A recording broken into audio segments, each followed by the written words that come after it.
Aproveitando que você está de pé, vou pedir que você abra comigo a tua Bíblia em Gênesis 41, verso 44. Gênesis capítulo 41, verso 44.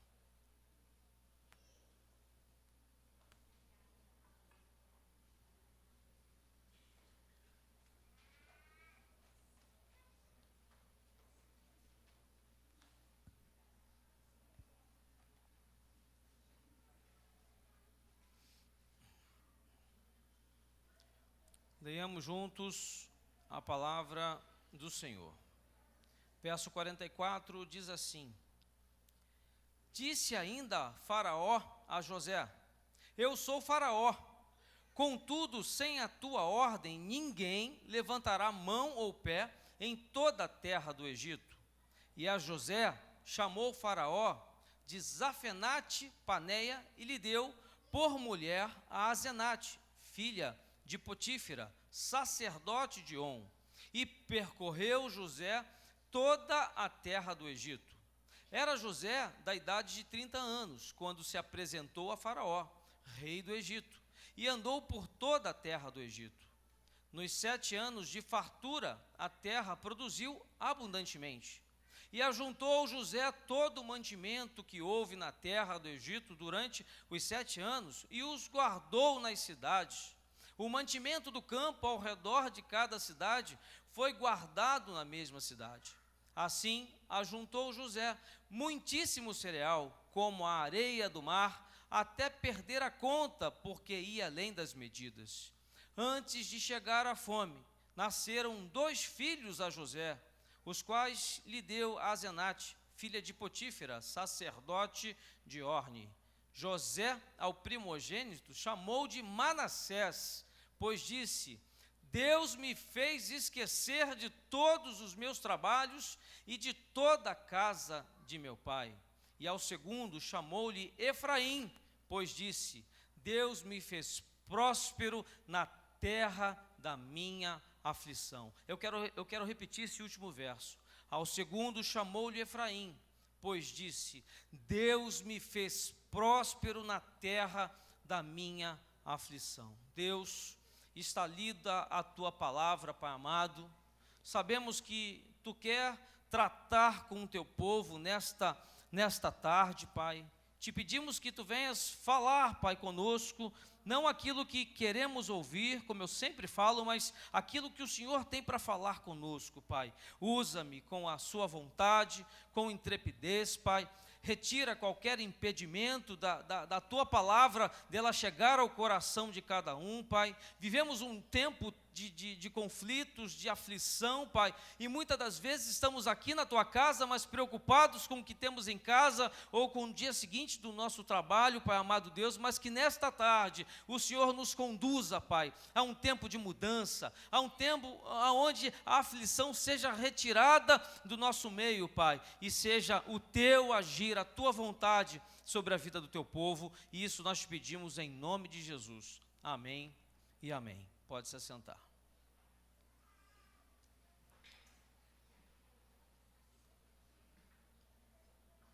Eu intitulei essa mensagem como Vencendo Sempre, Apesar da Sua Aflição. Mas por que, pastor, falar sobre aflição?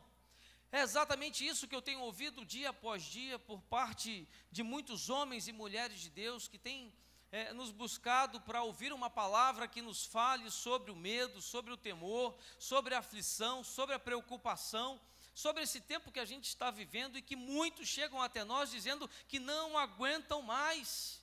E eu reconheço a necessidade de falar sobre isso, porque Deus tem me posicionado num tempo de crise a falar de algo que nos conduza a uma condição de enfrentar as dificuldades que nós temos visto, não só na vida financeira, mas na vida profissional, dificuldade que nós temos visto também com a nossa vida espiritual, com a nossa ligação com o Senhor, porque quando nós vivemos uma luta, um momento difícil, uma tribulação, a primeira coisa que nos faz chegar até o nosso coração é exatamente isso, uma dificuldade de entender qual era a vontade de Deus para nós.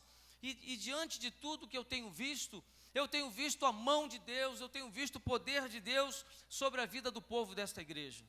Quando eu falo que eu tenho visto a mão de Deus sobre a vida do povo desta igreja, eu reconheço sim que a dificuldade, a crise, às vezes tem chegado ao ponto até de nos atribular, de nos perturbar, mas mesmo assim eu tenho visto Deus nos conduzir por esse deserto e tenho visto também muitos saindo desta situação com o poder do Senhor nosso Deus. E é isso que eu quero nesta tarde tratar com você. Eu sei que está difícil, eu sei que a crise tem tomado muitos de nós, eu sei que muitos aqui estão desempregados, aqueles que não estão prestes a ficar, mas eu quero te dizer que seja essa a sua situação. Esses dias eu recebi um empresário no meu gabinete e eu fiquei muito preocupado, porque se a situação daquele empresário estava sendo relatada como uma situação tão difícil, eu fiquei imaginando daquele que tem um recurso ainda menor, como fazer para ajudar, como servir como igreja, como levar uma palavra de consolo, como dar uma estratégia de Deus para que aquela pessoa possa sair daquela condição. O que me vem à mente são homens que venceram crises, venceram lutas, com o seu exemplo, com a sua postura, com o seu agir, como nós vimos aqui na vida de José.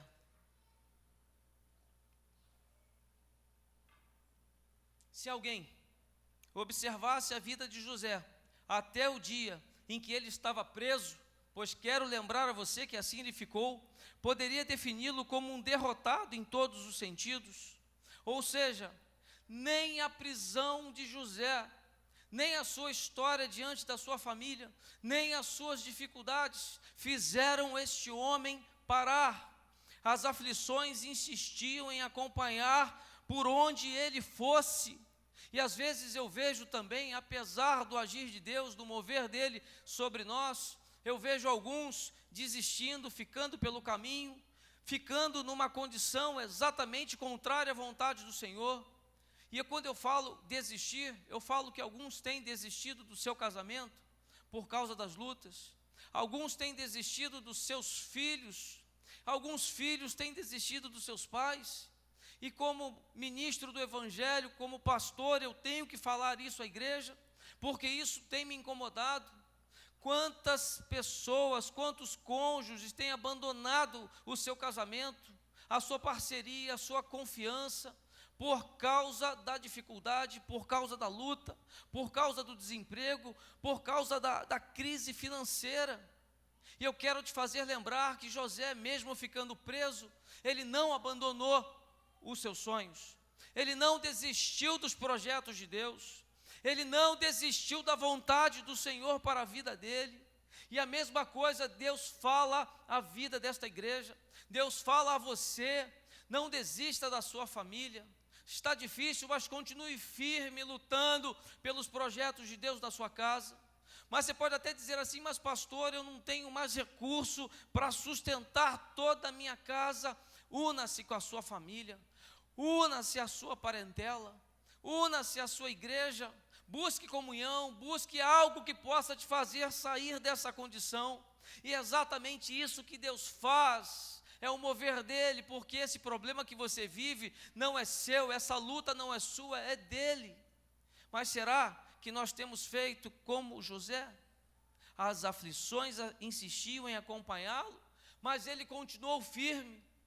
Não importa a luta, não importa a tribulação, não importa o que você esteja vivendo, o desejo do Senhor nosso Deus é que você saia daqui nesta tarde firme e confiando no Senhor, e que Ele mudará essa história na tua vida. Pode ser que nessa semana você tenha que resolver algo que talvez você não tenha como resolver. Comece nesse culto, nesta hora, neste momento, nessa ministração, a receber de Deus aquilo que Ele quer que você faça. Pode ser um processo, pode ser um problema no trabalho, pode ser uma luta em família, pode ser uma dívida financeira, pode ser o que for. Eu creio num Deus que nessa tarde Ele começa a mover, Ele começa a retirar barreiras, Ele começa a tirar correntes, porque Ele quer agir na sua vida. Comece a confiar no Senhor, como fez José, que mesmo na cadeia, mesmo preso, mesmo acorrentado, ele ouviu a voz do Senhor, e Deus agiu, e Deus fez milagres, e Deus fez maravilhas. Mas o grande erro que muitos de nosso meio têm cometido é condicionar uma vida vitoriosa à ausência de aflições.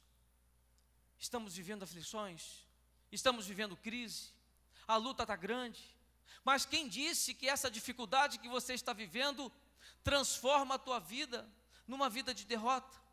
Quem disse que esse problema que você está passando é maior que o seu Deus, é maior do que a tua fé? Quem foi que te disse isso? É o diabo, que tenta nos travar, que tenta nos tirar da presença do Senhor, que tenta mover os nossos pensamentos, que tenta nos enfraquecer na fé. Mas hoje é tarde de renovo, hoje é tarde no qual nós sairemos daqui confiando no Senhor, de uma forma diferente em que chegamos ao adentrar naquelas portas, da forma que Deus quer que saiamos daqui. Ou seja, não precisa ter ausência de aflições para que sejamos vitoriosos. Verdade é que nós já somos. Por isso Deus nesta tarde quer te fazer lembrar, não desse tempo que você está vivendo, mas da sua história, daquilo que você já viveu, daquilo que você já venceu, dos livramentos que Deus já te deu. Mas muitos, por enxergarem as coisas por esse prisma, por esse olhar equivocado, estão tentando se livrar das suas aflições a qualquer custo. Cuidado com a forma que você tem buscado para resolver os seus problemas.